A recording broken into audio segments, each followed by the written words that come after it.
Здравствуйте! В эфире информационный выпуск Амшик Шара. Сегодня в программе. Памятная дата в новейшей истории Абхазии. Высадка тамышского десанта.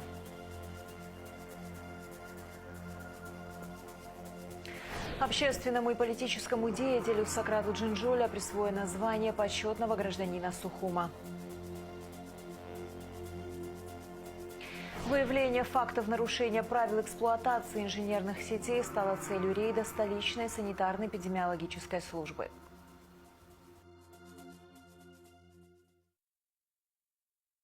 Военная операция, предопределившая исход Отечественной войны народа Абхазии. Именно так называют высадку тамышского морского десанта в июле 1993 года.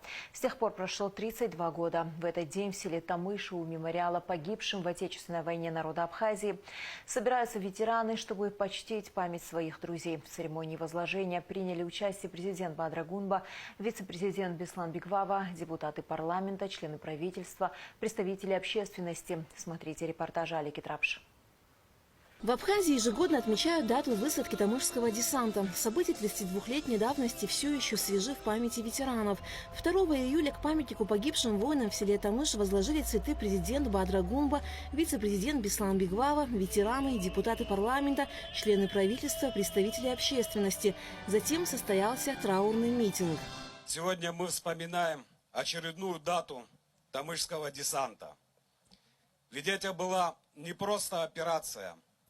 Она требовала невероятного мужества от наших бойцов, стойкости, характера.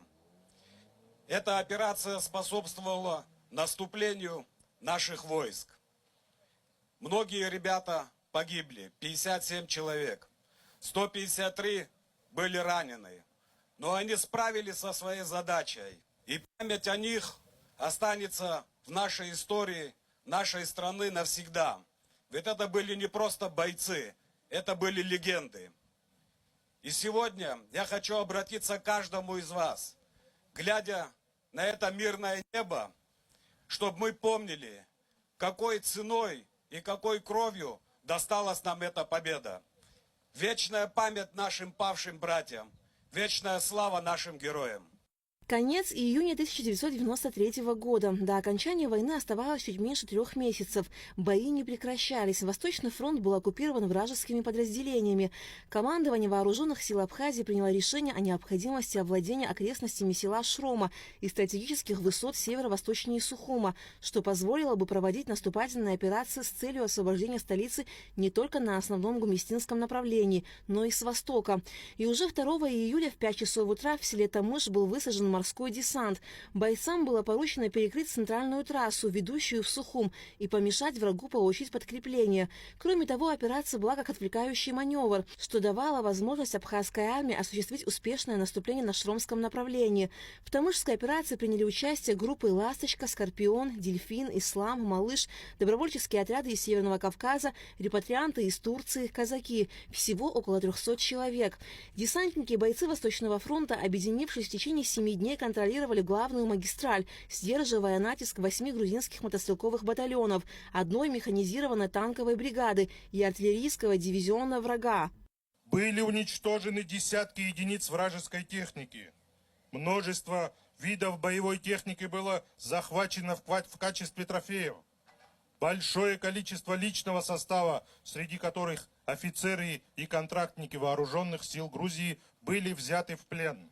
Отмечая высокое воинское мастерство, мужество и героизм, проявленные защитниками Отечества при проведении в Ачамчирском районе десантной операции, главнокомандующий вооруженными силами Республики Абхазия Владислав Ардземба объявил благодарность всему личному составу морского десанта, частям и подразделениям Восточного фронта и военно-морским силам республики, обеспечивших переброску и высадку десанта.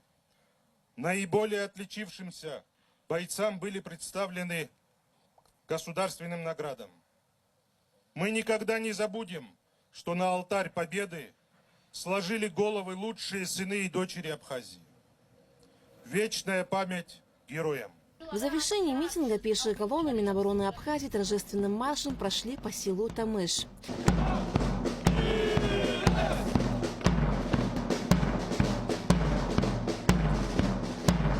Алика Трапшаля Скорсая, Анатолий Маланья, Абхазское телевидение. Президент увеличил размер 3 премий имени Георгия Дзидзария до 200 тысяч рублей. Ранее размер премии составлял 100 тысяч рублей. С просьбой рассмотреть возможность увеличения премии к Бадри Гунба обратился президент Академии наук Зураб Джапуа. Глава государства поддержал инициативу. Следует отметить, что премия имени Дзидзария не повышалась с 2017 года. Государственная премия имени Георгия Дзидзария присуждается раз в 3 года за выдающиеся достижения в области гуманитарных и естественных наук, получившие широкое общественное признание и ставшие значительным вкладом в развитие науки Абхазии. В прошлом году в аппарат уполномоченного по правам ребенка в Абхазии поступило 104 заявления. По сравнению с предыдущим годом это на 39 больше, рассказала в пресс-центре Абхазского телевидения уполномоченный по правам ребенка в Абхазии Мактина Джинджолия.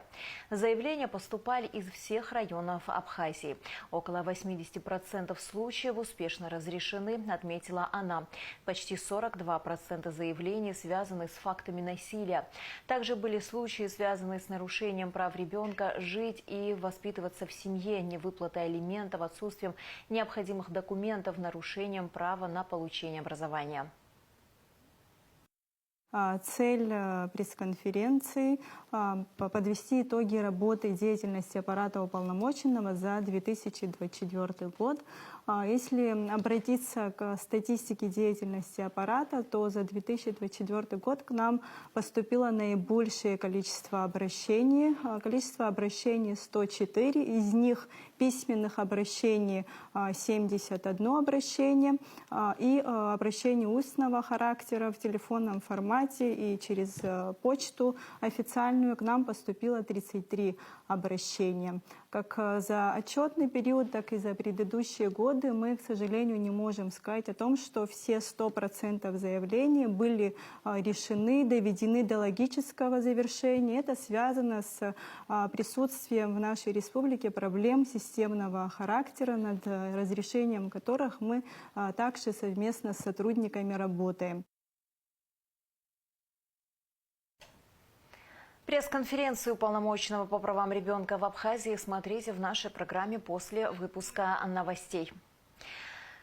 В рамках проекта «Школьные лаборатории Абхазия», поддержанного грантом президента Российской Федерации, автономная некоммерческая организация «ФИРОН» безвозмездно передала Министерству просвещения Абхазии базовые робототехнические наборы для изучения электроники и программирования, интерактивные панели, компьютеры и комплектующие к ним, 3D-принтеры, лабораторное оборудование по биологии, химии, физике и многое другое. Министерство просвещения Абхазии распределило оборудование по школам. Общественному и политическому деятелю Сократу Джинджоля присвоено звание почетного гражданина Сухума. Решение принято на заседании Сухумского городского собрания. На повестке дня стояло 5 вопросов. В заседании принял участие глава администрации города Сухум Тимур Агарба. На повестке очередного заседания 5 вопросов. Первым депутаты рассмотрели вопрос об утверждении герба столицы Абхазии. Герб города был принят в 1998 году. В связи с изменениями в современном законодательстве возник вопрос утверждения главной символики Сухума в соответствии с новыми нормами. Мы данным решением не вносим изменения, а лишь утверждаем в соответствии с действующими нормами и требованиями. Это корректировка юридическо-технического характера, направленная на то, чтобы привести все в надлежащую форму. Мы сохраняем преемственность и уважаем историческое решение, но при этом приводим документы в соответствии с сегодняшним законодательством и нормами. По всем нормам был сделан проект решения, который лежит перед вами в раздаточном материале. Он состоит постстатейно с описания нашего герба, его значимость, что он означает, какие цвета, что символизирует по правилам Геральдике. Депутаты Сухумского городского собрания утвердили сбор в виде патента за предоставление услуг иностранным гражданам на территории города Сухум. Ежемесячный сбор в размере 5000 рублей в бюджет города будут платить мигранты, самостоятельно оказывающие услуги населению. Официально трудоустроенные иностранные граждане не облагаются сбором. Данная сумма не случайна. Примерно такой подоходный налог получает государство от совокупного дохода работающих граждан. Данный вопрос, он пока не проработан государственными органами, не проработан парламентом Республики Абхазия. Потому мы юридически имеем право это сделать. Если будет в будущем более полный закон принят парламентом Республики Абхазия, мы выйдем с предложением об отмене данного сбора, чтобы не перегружать тоже наших мигрантов. Но пока такого закона нету, предлагается сбор за право предоставления услуг на территории города Сухум. Депутаты рассмотрели и внесли изменения в положение о почетном гражданине города Сухум. Глава города Тимур Агрыба подчеркнул, что именно неравнодушные граждане помогают снять большую нагрузку с городского бюджета, и результаты их труда нужно отметить в такой знаменательный день, как День города.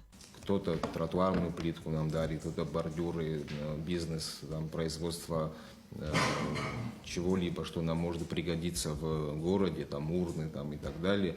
Активно ребята принимают участие, поэтому хотелось, и это очень большой объем работы, если это в денежном выражении, то это уже десятки миллионов рублей, и этот процесс продолжается, он как бы открытый, поэтому мы хотели бы как-то в День города сказать спасибо этим людям, потому что на самом деле большую нагрузку с бюджета мы снимаем благодаря таким активным гражданам, которым не безразлична судьба нашего города.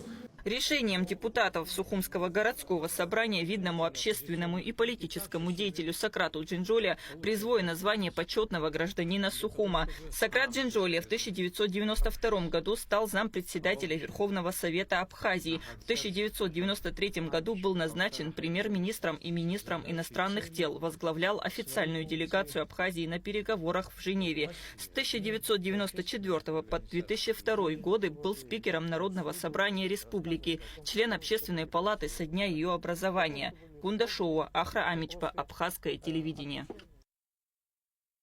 Деятельность объектов общепита, где не установлены жироулавливатели и фильтры, приводит к засору общей городской канализации. Чтобы выявить факты нарушений, столичная СЭС отправилась в рейд по столовым, кафе и ресторанам. Смотрите репортаж пресс-службы столичной администрации.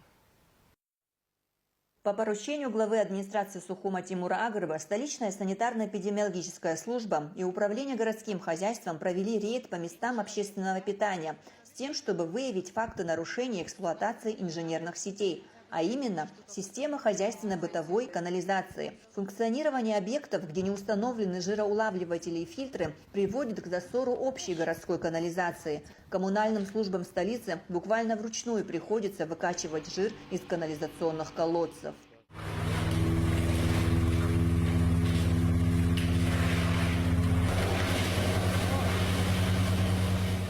Из 9 объектов общественного питания, столовых, кафе, ресторанов, где побывали руководители СЭС и инженер управления городским хозяйством, только в одном установлены жироуловители. Кстати, образцовой оказалось и состояние кухни в этой Апатсхе.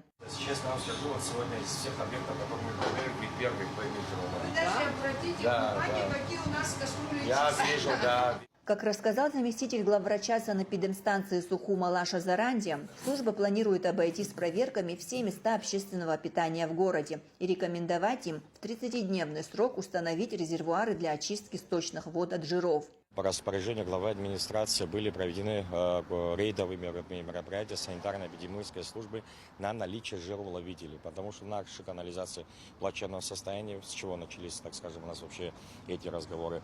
Многие заведения даже не слышали про это, многие не имеют, так скажем, жироуловителей. Это неотъемлемая часть каждой кухни. Есть места, конечно, где они стоят, тоже нужно отдать должное. Большой сброс жира происходит в нашей канализации. Просим всех жителей, всех кто имеет общепит и заведения, соблюдать санитарно-эпидемиологические нормы, потому что это все в совокупности влияет на нашу инфраструктуру, понимаете? И страдать будут не только они за то, что у них забивается, будет страдать население. Поэтому просим всех привести в порядок все свои кухни. По поручению мэра санитарно-эпидемиологическая служба также проверит работу автомоек на предмет соответствия нормам технологического подключения к канализационным сетям. Амра Амичева, Алексея Гухава, пресс-служба администрации города Сухум. В Республиканской детско-юношеской спортивной школе игр стартовал международный турнир по баскетболу на Кубок памяти Сергея Багапш. В соревнованиях принимают участие 10 команд из Южной Осетии, Владикавказа, Черкесска, Славянска на Кубани, Шахт, Волгодонска, Волгограда, Сухума, а также команды Апсны и Росатом. В качестве главного судьи соревнований выступит Александр Банников из Краснодара. Организаторами международного турнира стали Госкомитет по делам молодежи и спорту и Федерация баскетбола Абхазии при поддержке компании «Амобайл». Сегодня большое событие в Республике Абхазия. Открывается турнир памяти государственного деятеля, второго президента Абхазии Сергея Васильевича Багапш, известного в республике и за ее пределами спортсмена, капитана сборной Абхазии. Нам,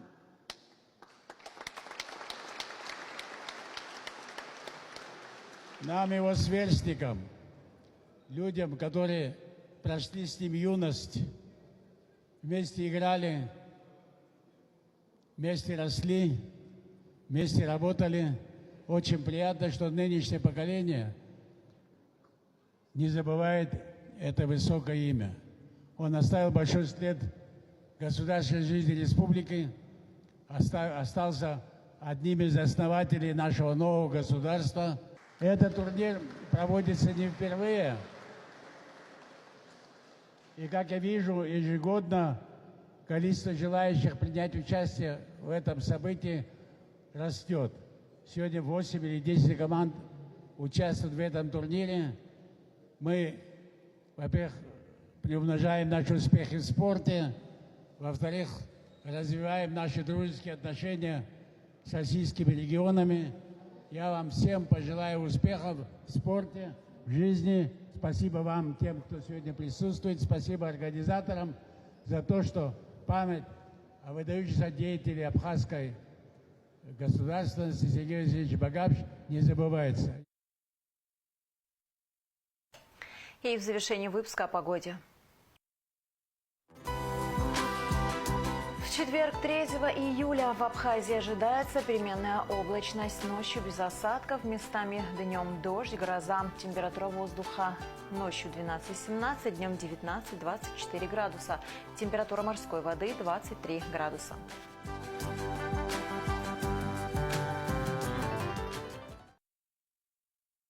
На этом наш выпуск завершен. До скорых встреч в эфире.